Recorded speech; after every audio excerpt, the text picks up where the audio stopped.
The road to owning your dream home often begins with richmondcustomhomes.com.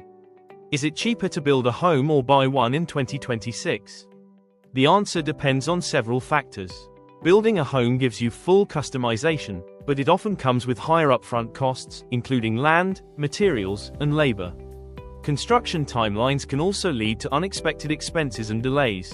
On the other hand, buying an existing home is usually faster and sometimes more affordable, especially in established neighborhoods.